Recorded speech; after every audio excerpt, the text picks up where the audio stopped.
Hello, welcome back to another episode of Time Capsule Musings. I'm your host, Jason, and this has been a long time since I've done one of these. It takes a little bit, longer to uh, film these type of videos, to think about things, or to take the time to watch movies. My family and I have been very busy with our house, working on it. That takes a good chunk of the free time. So certain videos of all my segments, it's just harder to make the videos. I put like little pictures in them, like these. I plan on putting pictures in to tell you what I'm talking about, so if you're maybe not familiar with things. So a while back, I think it was my last musing, possibly. I didn't look ahead of time, but I did a prediction of what I thought Spider-Man No Way Home would kind of like have or be in it, who would be in it, what kind of like the plot would be or whatever. And now that I've watched the movie, it was quite a while ago that I watched it, but I haven't had time to make these videos. My prediction was pretty darn accurate, and I posted the video before the film was released. So all three Spider-Mans from all the previous Sony movies and then the MCU movie with Tom Holland, they were in it, like I thought would happen. They all kind of like came and had to like team up to take out all the villains from other Spider-Man universes. So they did bring back Tobey Maguire from the original series, the Sam Raimi or Rami, however you say that, movies, and then the Andrew Garfield Spider-Man from the Amazing Spider-Man movies. So he was brought back. The five villains they had Dr. Octopus and the Green Goblin from Tobey Maguire Spider-Man, and then they had Sandman, the Lizard, and Electro from the Amazing Spider-Man movies with Andrew Garfield. So they had all those villains in it, and it's just basically Doctor Strange. He decided to help Peter Parker hide his identity. Mysterio threw out his identity at the beginning of the movie from the previous movie, so everybody knew who he was. So they started doing a spell, and Peter Parker kept on changing things to it, and it messed up the spell, backfired, opened up doors to where anybody that knew any version of Peter Parker and who he was, ended up figuring out who he was, could come into their universe. And then some of these had already died, like the villains had died in the Spider-Man movies that they were respectively in. So that's kind of like the whole gist. They had to try to help these villains, reform them. They're like, oh, well, the reason you're evil and all this other stuff. That's what they did.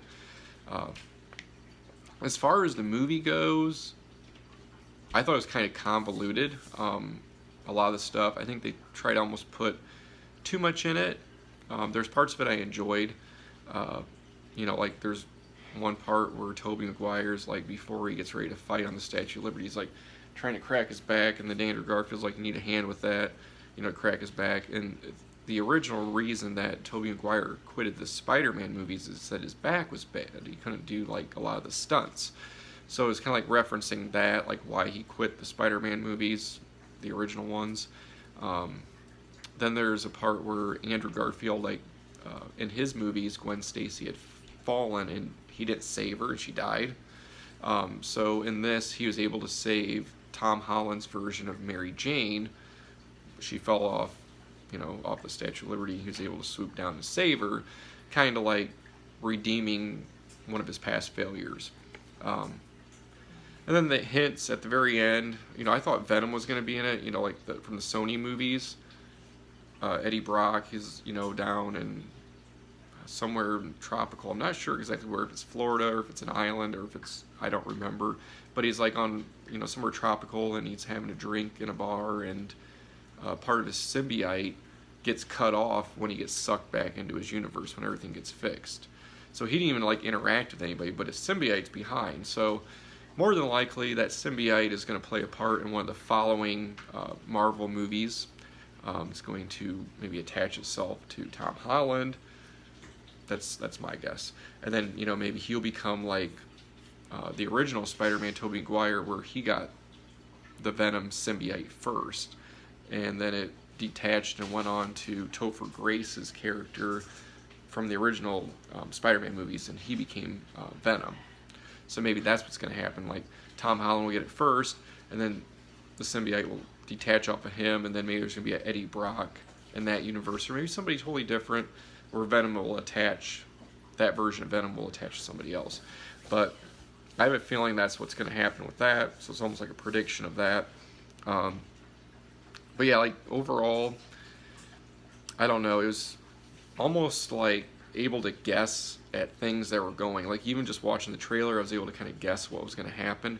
I'm like that with a lot of movies, and, you know, my wife's like, oh, you must have read about this, or did you sneak and watch part of it? I'm like, no, I just use, you know, reasoning from what I've seen in the past, what I've read in the past, and, you know, like how plots normally work in movies. But overall, it wasn't one of my favorite Spider-Man movies. My son just knocked something over in the kitchen. But it wasn't one of my favorite Spider-Man movies. I would say I liked the cameos. You know, I liked the camaraderie with the Spider-Mans. You know, some of the stuff references, like where he had to, like I said, like, you know, his back was hurting. Anyways, that's basically it.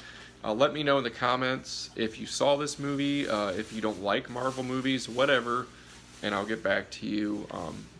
Let me know if maybe you guessed something else was going to happen in the Spider-Man movie, the No Way Home movie. If not, if you don't like these movies, that's your choice.